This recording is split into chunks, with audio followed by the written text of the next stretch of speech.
नमस्कार दोस्तों, कैसे हैं आप सब। स्वागत है आपका एक बार फिर आपके अपने YouTube चैनल एसएससी क्लासेज में। जी हाँ, आज हम बात करने वाले हैं रेट की आपत्तियों के बाद का क्या हाल है उसके बारे में।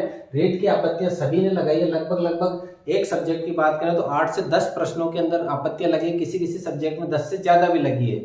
और औसतन बात करूं तो हर 10 में से एक छात्र ने आपत्तियां जरूर लगाई। किसी छात्र ने 10 प्रश्नों पर लगाई है, किसी ने एक प्रश्न पर लगाई है। तो आपत्तियों का क्या क्या प्रभाव पड़ेगा, आपत्तियों के किस पर प्रभावित होगा या कौन कौन व्यक्ति प्रभावित होगा आपत्तियों से, कट ऑफ पर क्या फर्क पड़ेगा, आपत्तियां जो लगी है उसके बाद में कट ऑफ पर क्या फर्क पड़ेगा, उसके बारे में बात करेंगे। डॉक्यूमेंट की जानकारी आपको मैं देने वाला हूं इसमें।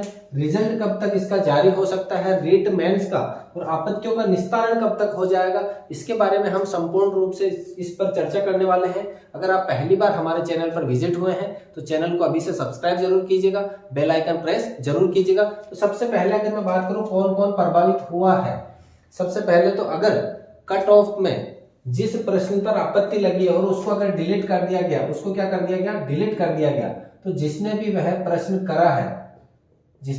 करा है उसको तो क्या हो जाएगा, और वो गलत है करने के बाद में, अगर वो क्या हो गया आपका गलत है करने के बाद में गलत है, इसका मतलब वो आपके पहले 2 नंबर तो वो गए, और जो आपने गलत करा है उसके पॉइंट कितने जा रहे थे, आपके पॉइंट देते जा रहे थे, वो भी क्या हो रहे हैं, नहीं जाएंगे। वो जिसका पूरा एक तरह से क्या होगा, पूरा का पूरा डिलीट हो जाएगा। और अगर वो जिसने सही करा है, जिसने क्या करा है, सही करा है, उसके क्या हो जाएगा, नुकसान। जिसका सही करा है, बोर्ड उसको मान रहा था, जिसका ऑप्शन सही मान रहा था, लेकिन आपत्ति के बाद में बोर्ड को लगा कि ये प्रश्न डिलीट करना चाहिए और उसको डिलीट कर दिया। आपके अगर वो सही है, अगर आपके सही है तो आपको क्या हो जाएगा, उसका नुकसान होगा। क्या होगा, आपको उसका नुकसान हो जाएगा। कितने नंबर का, 2 नंबर का नुकसान हो जाएगा। जो 2 नंबर आपके प्लस चल रहे थे वो आपको क्या हो गया, अब नुकसान हो गया है। इसके बाद बात करूं मैं, जैसे कि डिलीट हुआ है और अगर वो प्रश्न डिलीट ना होकर के उसको क्या दिए जाए, 2 ऑप्शन सही माने, क्या माने, 2 ऑप्शन अगर सही माने, और आपके जैसे कि ए, बी, सी और डी 4 ऑप्शन है, आपने ए करा है और बोर्ड वालों ने बी और सी को राइट माना है, 2 ऑप्शन को सही मान लिया, तो आप वाला जो है गलत है। तो यानी कि आप पीछे चले जाओगे कट ऑफ के अंदर। और अगर आपका सही है ए और बोर्ड वालों ने ए और बी दोनों माना है, यानी कि आपको क्या हो जाएगा, उसमें फायदा हो जाएगा। क्या हो जाएगा, आपको फायदा होगा। ये तो रही कौन कौन प्रभावित होगा उसके ऊपर। जो प्रश्न डिलीट होगा और आपने अगर उसको करा ही नहीं है तो आपको निश्चिंत रहिए, आपको कोई घाटा नहीं है। लेकिन अगर आपने करा है और वो प्रश्न गलत था, आपने करा वो गलत है और आपने गलत करने के बाद आपके नंबर नेगेटिव जा रहे थे, लेकिन अब पता चला कि वो प्रश्न डिलीट हो चुका है, तो आपके जो नेगेटिव नंबर जा रहे थे उसका फायदा हुआ है आपको, यानी आप कट ऑफ में ऊपर की तरफ जाओगे। लेकिन आपने जो करा है वो प्रश्न सही माना बोर्ड ने, लेकिन आपत्ति लगाने के बाद में उस प्रश्न को क्या कर दिया, डिलीट कर दिया, तो आपको नुकसान उठाना पड़ेगा। वो भी कितने नंबर का, 2 नंबर का, एक सवाल का नुकसान उठाना पड़ सकता है। और अगर बोर्ड ने 2 ऑप्शन को सही मान लिया कि ए और बी 2 ऑप्शन सही है और आपने ए कर रखा है तो आपको फायदा है, और अगर आपने सी ऑप्शन कर रखा है और उन्होंने इन 2 को राइट माना है तो आपका क्या हो जाएगा, नुकसान हो जाएगा। क्या हो जाएगा, नुकसान हो जाएगा। ये तो है कौन कौन प्रभावित होगा।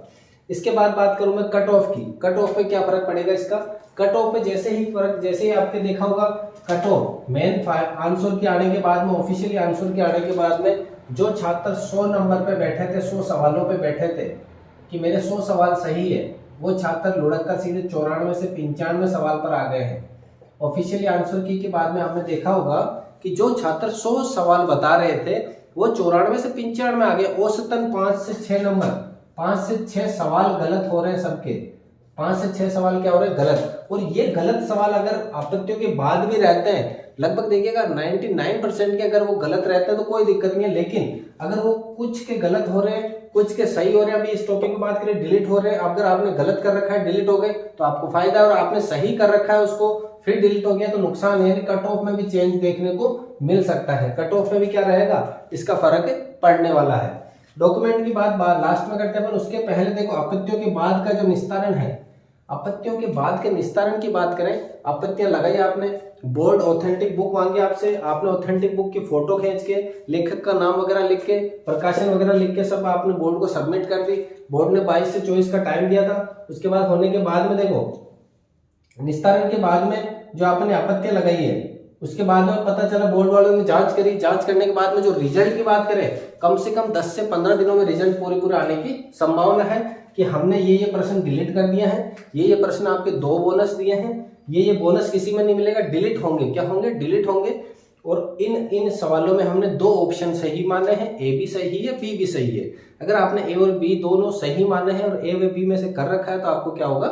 जरूर फायदा हो जाएगा। ये तो थी आपत्तियों के निस्तारण की 10 से 15 दिनों के अंदर, मान के चले 5 अप्रैल तक आने की पूरी संभावना है। जब आपत्तियों का निस्तारण हो जाएगा, फिर बात करें रिजल्ट कब तक है। रिजल्ट जैसा कि चयन बोर्ड अपनी वेबसाइट में बता रहा है कि हम रीट का रिजल्ट अप्रैल के लास्ट तक जारी कर देंगे। अप्रैल के लास्ट तक रिजल्ट जारी होने की पूरी संभावना है, यानी अप्रैल के लास्ट तक रिजल्ट जारी हो जाएगा। इसके बाद करें रिजल्ट कब तक जारी होने की पूरी संभावना है? अप्रैल के लास्ट तक। अब देखिएगा कौन कौन प्रभावित है, हमने बात करी, कैसे प्रभावित है उसके बारे में बात करी, कट ऑफ पर क्या फर्क पड़ेगा उसके बारे में बात करी, आपत्तियों का निस्तारण कब तक किया जाएगा उसके बारे में बात करी, रिजल्ट कब तक आएगा उसके बारे में बात करी। अब रही है डॉक्यूमेंट की जानकारी। तो डॉक्यूमेंट की जानकारी आपको जिस डाउट लग रहा है कि किस डॉक्यूमेंट के हमें डाउट लग रहा है, कौन कौन सा डॉक्यूमेंट जरूरी है, कौन सा नहीं है, उनको कमेंट कीजिएगा। उन कमेंट के आधार पर हम नेक्स्ट वीडियो में पूरा एक वीडियो बनाएंगे जिसमें डॉक्यूमेंट क्या क्या चाहिए आपको, उसके बारे में पूरी बात करने वाले हैं कि किस प्रकार का, जैसे कि कई छात्र कह रहे हैं कि हमारा जो जाति प्रमाण पत्र है वो किस तारीख से होना चाहिए, कितना पुराना होना चाहिए, तो वो सब उसके बारे में अपन डिटेल से बात करेंगे। अगर किसी की शादी हो रखी है तो मैरिज सर्टिफिकेट कब से लागू है, उन्होंने अगर फॉर्म में मैरिज सर्टिफिकेट नहीं कर रखा है, शादी मतलब अनमेरिड कर रखा है, अब मैरिड है तो उनका क्या क्या प्रोसेस है, किस अगर टीएसपी वाले हैं तो क्या प्रोसेस है, नॉन टीएसपी वाले हैं तो क्या प्रोसेस है, जिले का फॉर्म भरने का क्या प्रोसेस है, मूल का क्या प्रोसेस है, सामान्य ईडब्ल्यूएस वालों के लिए क्या प्रोसेस है, ये सब के बारे में नेक्स्ट वीडियो में अपन डॉक्यूमेंट की जानकारी, रीट से संबंधित डॉक्यूमेंट की जानकारी के लिए एक वीडियो अलग से लेकर आएंगे। आज की हमारी क्लास यहीं समाप्त करते हैं। अगर आपको क्लास पसंद आई है तो वीडियो को लाइक करें, दोस्तों के साथ शेयर जरूर करें और चैनल को सब्सक्राइब करें ना मत जाइएगा। मिलते हैं अगली क्लास में, तब तक के लिए धन्यवाद।